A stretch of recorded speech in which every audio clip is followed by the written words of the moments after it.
Nancy Marcoux, je suis heureuse aujourd'hui de vous partager un outil puissant que j'appelle l'ADN du mot. Est-ce qu'il vous arrive d'entendre parfois un mot, une phrase qui vous rend mal à l'aise, qui parfois même peut vous mettre dans une contrariété, hors de contrôle, même peut-être vous mettre en colère? En fait, que lorsque vous entendez ce mot, cette phrase, vous n'êtes pas bien du tout. Que ce mot, cette phrase vous emmène même des fois peut-être à réagir dans un autre état d'être que vous souhaiterez. Peut-être même que ce mot, cette phrase emmène des conflits dans votre vie, vous éloigne des gens. Peut-être même que ce mot, cette phrase, avec vous-même, vous vous abaissez, ridiculisez. Est-ce que c'est possible? Eh bien oui. Dans notre subconscient, on emmagasine les mots, les sons, les images, les sensations, avec un sens de notre perception qu'on a du moment. Donc imaginez entendre un mot à l'âge de 4-5 ans qui peut peut-être dit par quelqu'un avec un humour sarcastique, mais qu'à ce moment-là, avec la maturité que vous aviez de 4-5 ans, ne pouvait être compris dans le sens que la personne vous le partager. Et peut-être qu'à ce moment-là, vous avez créé un blocage à l'intérieur de vous. Vous avez mis une résistance, un mécanisme de protection. Et qu'à partir de ce moment-là, chaque fois que vous réentendez ce mot, cette phrase, ça vous fait revivre ce moment dans votre vie.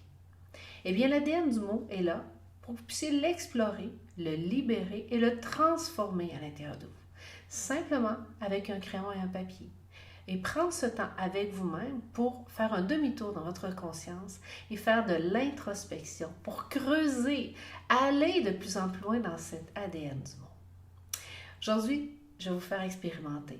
Et vous avez un PDF, un petit document qui vous indique les étapes à suivre pour aller explorer vous-même ce mot. Ce qui est important avant de faire l'activité, c'est de prendre conscience que ce n'est que des mots, ce n'est pas votre réalité. Mais c'est la perception de la réalité que vous avez construite à ce moment-là. Et que maintenant, vous pouvez vous libérer, transformer cette histoire, cette réalité qui s'est ancrée à l'intérieur de vous, qui s'est construite, qui s'est même forgé un chemin qui vous fait réagir aujourd'hui. Donc, je vous invite à prendre un papier et un crayon pour qu'on puisse explorer ensemble la structure profonde d'un mot, d'une phrase que vous allez choisir aujourd'hui pour la transformer afin que vous n'ayez plus cette réactivité automatique qui vous limite. Oui, parce que à chaque fois qu'on est en réactivité, ça nous limite dans nos perceptions, dans nos pensées, dans nos façons d'agir. En fait, on n'est pas en sérénité et en paix à l'intérieur. Donc, avec cet outil puissant-là, nous allons explorer le mot que vous allez choisir. Un mot qui a une structure émotionnelle alentour pour vraiment libérer cette réactivité-là que vous pouvez avoir. Donc, les mots, on peut avoir, je vais vous donner des indices, ça peut être un mot comme je viens de dire, toujours. Voyez-moi ce mot-là, j'ai plein de mots aussi, je travaille beaucoup avec les mots que je change, parce que chaque mot a une rhétorique, un sens qui vous est propre. Donc, peut-être je dois, tu n'es pas capable, tu vaux rien, tu es né pour un petit pain. Allez voir, en fait, un mot, une phrase qui bloque votre énergie à l'intérieur de vous, qui fait que vous n'êtes pas dans une énergie fluide, dans le flow, qui vous amène à vraiment vous sentir épanoui.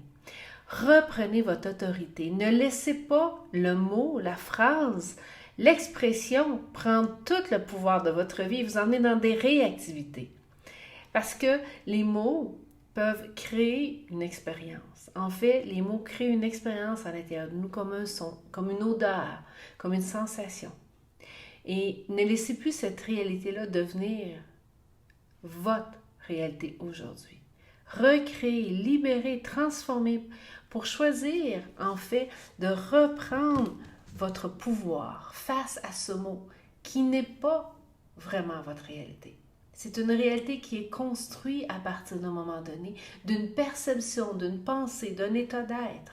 Mais aujourd'hui, vous pouvez devenir le témoin observateur de cette scène et choisir de transformer la scène. Un peu l'expression qu'on dit, on devient le metteur en scène dans notre vie.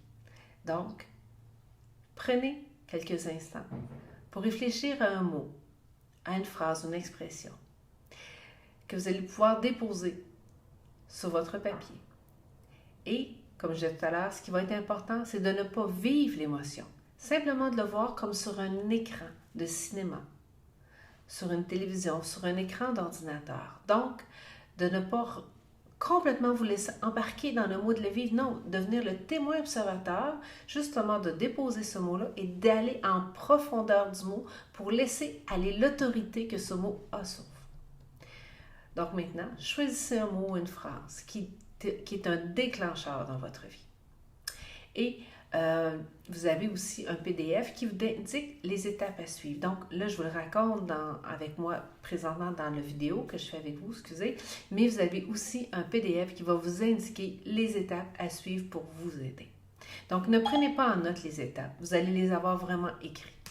Laissez-vous simplement aller à l'expérience. Donc maintenant que vous avez choisi ce mot, cette phrase ou cette expression qui déclenche quelque chose à l'intérieur de vous, qui déclenche une émotion, un état d'être, on va aller chercher cet état d'être-là. Donc vous pouvez vraiment fermer les yeux et vous répétez à l'intérieur de vous le mot, la phrase ou l'expression. Exemple, tu es stupide. Répétez-vous cette phrase, ce mot, cette expression. Et soyez en observation sans vivre l'émotion de comment je me sens lorsque j'entends ou dis le mot « je suis stupide ». Pour vous, dites le mot ou la phrase que vous avez choisi. Donc, comment je me sens lorsque j'entends, dis ou lis ce mot, cette phrase ou cette expression. Écrivez-le sur votre feuille, comment vous vous sentez. Lorsque vous entendez, vous dites ou vous lisez ce mot, cette expression. Et quel que soit ce qui monte, écrivez-le.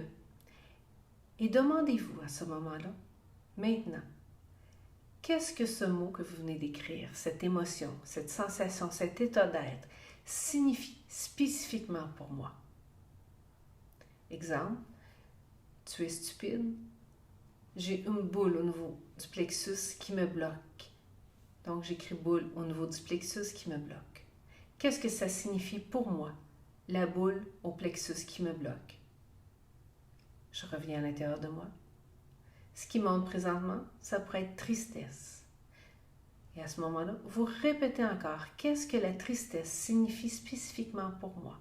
Et vous descendez, comme si on allait vraiment à la profondeur du mot. Donc, vous allez à la source de l'ADN. Vous répétez tous les mots qui vont sortir. Vraiment comme l'ADN, descendez, descendez.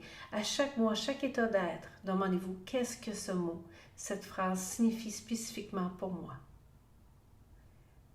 Donc, exemple, maintenant je serai rendue à la tristesse. Qu'est-ce que la tristesse signifie pour moi? Oups, j'ai l'image jaune qui vient, toute la couleur jaune. Qu'est-ce que le jaune signifie précisément pour moi? Le blé. Qu'est-ce que le jaune, le blé et la tristesse? Vous voyez, j'ai repris 3 mots. Vous pouvez reprendre parfois 2 ou 3 mots ensemble pour recréer un sens. Qu'est-ce que ça signifie pour moi? Et là, je vois peut-être une petite fille dans le champ qui a été abandonnée. Qu'est-ce que ça signifie pour moi? Donc, vous découlez vraiment, vous allez jusqu'à un moment donné à la source de cet ADN-là. Et peut-être que vous allez arriver à un moment donné à rien. Ou ce que plus rien, ou que c'est mort, ou ce que non-existence, ou ce que plus rien sort. Ou, tout simplement, il va sortir une forme d'émotion très négative. Donc, à ce moment-là, mettez-vous en observation. Et demandez-vous quel est l'opposé de tout ça. Si vous restez dans une émotion qui est négative et vous avez l'impression que même si vous dites « qu'est-ce que ça signifie pour moi », vous revenez toujours en boucle à la même chose. À ce moment-là, simplement arrêtez et vous demandez quel est l'opposé de cette boucle-là. Donc, sortez l'opposé de cette boucle, qui serait la petite fille qui court en chantant dans le blé, dans le champ de blé. Et si vous arrivez à un moment donné à rien, peut-être que même à ce moment-là, ça va émerger de vous. Donc, on descend jusqu'à temps qu'il n'y ait plus rien ou que naturellement, l'émotion, l'état d'être harmonieux va se ressortir de vous. Et s'il ne sort pas, eh bien, demandez quel est l'opposé de tout ça. Donc, il faut vraiment vous rendre jusqu'à temps qu'il n'y ait plus rien ou s'il y a une émotion qui revient en boucle, en boucle, en boucle, demandez-vous quel est l'opposé. Pour arriver vraiment à un état d'être plus harmonieux, un état d'être qui est naturel en vous. Une fois que vous avez vraiment exploré la profondeur, la source de l'ADN, que vous avez trouvé son opposé, qui est dans un état d'être harmonieux, plus serein, demandez-vous à ce moment-là, Comment ce serait si j'avais cet état d'être naturel, d'harmonie, de danser, chanter dans les prés? Comment ça serait d'avoir cet état d'être-là à la place de me sentir stupide? Comment ça serait? Eh bien, je me sentirais plus stupide. Je courrais, je serais joyeuse, je serais bien. Donc, et là, je serais bien. Et vous augmentez tout cet état de bien-être. À partir de cette réponse, vous allez reconstruire votre ADN jusqu'à ce que cet état d'être, ce feeling à l'intérieur de vous soit bon, harmonieux. Et là, intensifier cet état d'être, vraiment l'agrandir, l'expansionner, vraiment l'expansionner.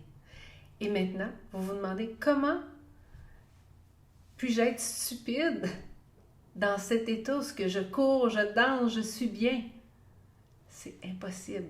Donc, on ne peut pas mettre les deux ensemble. Lorsque je ris, je suis bien, je cours, je suis épanouie, libre. Je suis loin d'être stupide. Je suis intelligente, je suis brillante, je resplendis. Donc, c'est vraiment de remettre cet état-là pour modifier, transformer l'ADN du mot, de l'impact que ça a à l'intérieur de vous. Et comment, maintenant, à l'intérieur, peut coexister cette tristesse, ce stupide-là avec une petite fille qui s'amuse dans les champs, qui rit, qui est intelligente, qui est brillante? Les deux ne peuvent pas coexister. Donc, lequel je choisis? Maintenant que je peux ressentir et voir les deux, je choisis de libérer l'état de tristesse pour être dans mon état désiré. C'est vraiment d'être capable maintenant de dire, d'entendre et de rester dans cet état d'être, de rester dans la possession de mes moyens. Donc, et après, comme je vous dis, une fois qu'on est rendu dans cet état qui est bon, harmonieux, dans vos termes qui vont sortir pour vous, c'est de l'intensifier, de le répéter. Et de répéter cet état d'être maintenant comme un mantra pour les prochains jours. Et de vous laisser submerger par, comme moi, pour cette petite fille qui danse, qui chante, qui vole dans les champs, qui est brillante, qui laisse vraiment sa créativité être.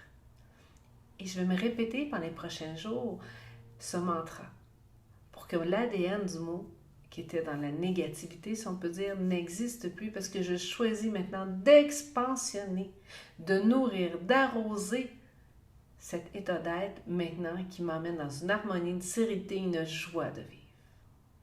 Donc j'espère que pour vous, vous allez utiliser cet ADN des mots-là, d'écrire et de demander qu'est-ce que ça signifie pour moi, jusqu'à venir à une neutralité et laisser émerger à l'intérieur de vous cette joie de vivre, cet état harmonieux, serein, qui va vous emmener dans un autre état et un autre ADN. Et bien sûr, si vous voulez aller plus loin dans cet outil, à l'approfondir, eh bien, vous pouvez toujours me contacter. Nancy Marcoux, mon site web nancymarcoux.com, mon courriel nm pour mes initiales de mon nom, Nancy Marcoux, @nancymarcoux.com. Et ça va me faire un plaisir de vous accompagner pour aller davantage explorer cet outil, qu'il devienne de plus en plus puissant pour vous. Parce que certes, en quelques minutes comme ça, c'est simplement effleurer l'outil pour vous permettre au moins d'aller explorer les mots, libérer, pour que le sens, en fait, vous leur réappropriez votre pouvoir pour plus que le mot ait autant d'impact dans votre vie. Donc, ne laissez pas les mots, comme vos pensées, comme les émotions, prendre le contrôle de votre vie. Soyez le témoin observateur et laissez aller tous ces états, ces pensées, comme des nuages dans le ciel, et choisissez maintenant qu'est-ce que vous voulez nourrir à l'intérieur de vous. Je vous souhaite une agréable semaine et choisissez de nourrir, d'arroser ces états d'être qui sont naturellement à l'intérieur de vous, dans la sérénité, dans la joie et la paix. Namasté.